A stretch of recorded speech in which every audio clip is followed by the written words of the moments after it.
हाय सांग माने नमस्कार। मोर आज रेसिपी होची आलू बैगण सजना छुई टमाटो को लेकरी मु आज रेसिपी बनाई। आपण मन तो जानी आम ओडिया खाइबा सबुठु बढ़िया, से आज मोर रेसिपी ये सब दुनिया घरे घरे प्रस्तुत। आपण मन तो जानी परिवा को लेकरी प्रतिदिन आम ओडिया घरे किसी ना किसी गोटे रेसिपी बनी थाए। से आज मोर वीडियो टी शेष पर्यंत देखते आपण मैंने भी जानीपारे। आपण मैंने भी थरे घरे बनातु, घरे बनईकि आपण मैंने सह परिवार सह खातु। खाई सारा पर मत कमेंट माध्यम जनातु आज मो रेसिपीटा आपण मानक केमिति लगुच। बासंती रोषेई घर को आपण मानक स्वागत।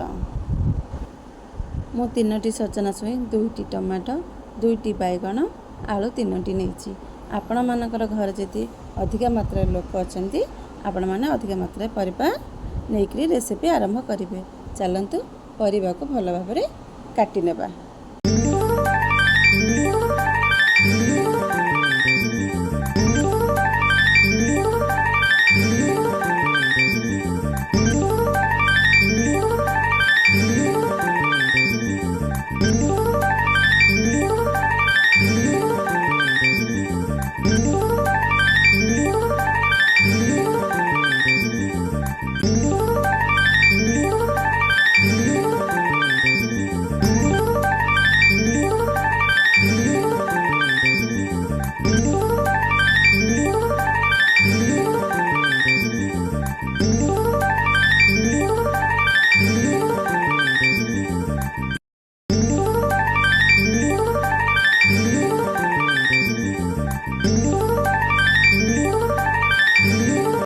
देखते सांग मैंने मोर परिवा काटा भलरे हो गला।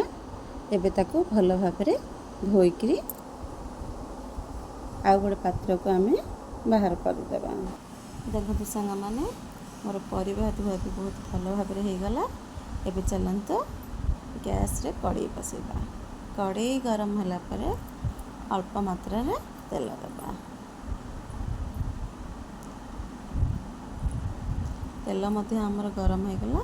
तापर मु काटी परिवा को किसी समय पे भाजापी तार जमी कंचा अंश बासनाटा तरकारी न आसब से मुझे 5 मिनट तक लुण हल्दी गुण देकर भाजवा को लगे।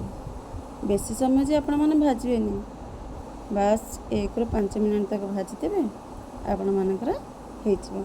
देखते लुण हल्दी गुण गोलेला किसी समय पे घोड़ेक छाड़देवा। परिवाटा आमर 5 मिनट सिझिला भितर चलते आम मसला रेडी करिया। मसला रे मुझे गोटे पियाज रसुण अदा अल्प सुखिला लंका जीरा आउ कला सोरिष। आपण मैंने भी चाहिए आउ किसी भी मसला दे पारे कि यही मसला देकर ही आमर सबुदिने सजना छुई रेसिपी मु घरे बनाए। आपण मैंने भी थरे ट्राए करंतु देखिए केमिति लगुच। आपण मैंने कहे देखंतु मोर मसला मध्य केते सुंदर रेडी हो गला। एबे चलंतु देखिबा आमे जो पकई थिबा परिबा सिझिछि ना नाही आ केमिति हेछि। देखंतु हमर परिबा मध्य ताहिरे आधा सिझि गलानी। एबे ताकू आ गोटा को आमे बाहर करत। हमर परिबा सब आमे बाहर करदेले। एबे चलंतु कड़ाई बसैबा। कड़ाई बसैला परे कड़ाई टिके गरम होला परे मु ताहिरे तेल ऐड करछि। मु तो रिफाइन की तेल दूची। आपण मैंने चाहिए सोरिष तेल दे पारे। तेल गरम होला परे मु अल्प टिके सोरिष नेली। सोरिष को फुटिला परे काटी पियाज को ताहिरे मु ऐड कर पियाज ताहिरे पकई देबा। पियाज अल्प टिके रेडी होकर भाजी सारा पर आम काटी टमाटो को ताहिरे दे देबा। मु तो मोर आज रेसिपी मु गोटे टमाटो लेछि। आपण मैंने चाहिए जदि अधिक मात्रा खट्टा खाऊे ताहले आपण 1 ରୁ 2-3 मध्य टमाटो देकर ये रेसिपीटी आपण मैंने बनै पारे। देखंतु मोर टमाटो भी भल भाव भाजी हो गला।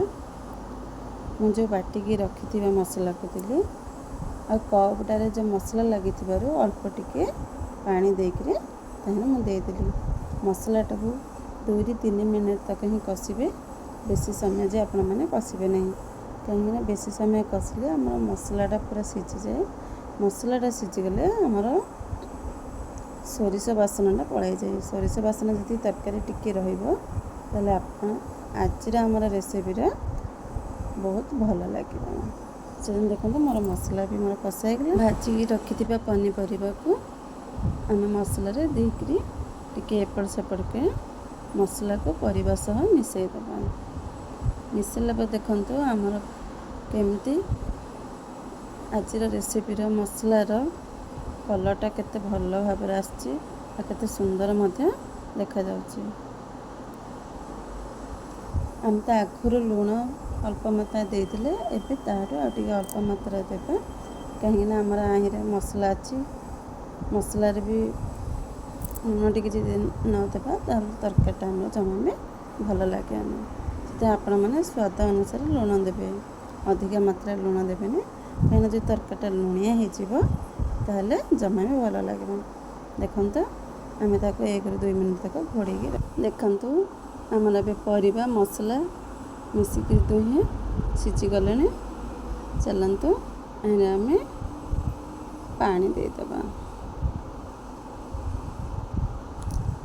परिबा अनुसार देखिक आपण मैंने पानी मात्रा देवे अधिक मात्रा पानी देवे नहीं कहीं जी पतला पूरा होले जमा भी खाइबा को भल लगे से आपण मैंने जी परिबा देथिबे ता अनुसार ही आपण मैंने पानी देवे पानी देकर पानी दे सारा पर पुणी घोड़े 10 मिनट तक फुटवा को छाड़देबा आपण मानू जदि मोर आज वीडियो भल लगुव तो लाइक कमेंट शेयर निश्चय करेंगे मो चैनल को सब्सक्राइब करदे पाखे बेल घंटी आपण मैंने बजईदेवे आज रेसिपी मोर केमी लगुच आपण मैंने घरे थे बनातु सपरिवार सह खातु खाई सारिक मत कमेंट जनातु केमती लगुच देखंतु मोर आज रेसिपी पूरा भल भाव होगला मो लास्ट को टिके घरे बनी सिक्रेट मसला देदेली मोर पूरा आज छुई आलू बैगण टमाटो बेसर देखंतु केते भल भाव केते सुंदर देखा जाउछि रहउछि सांग माने जय जगन्नाथ नमस्कार।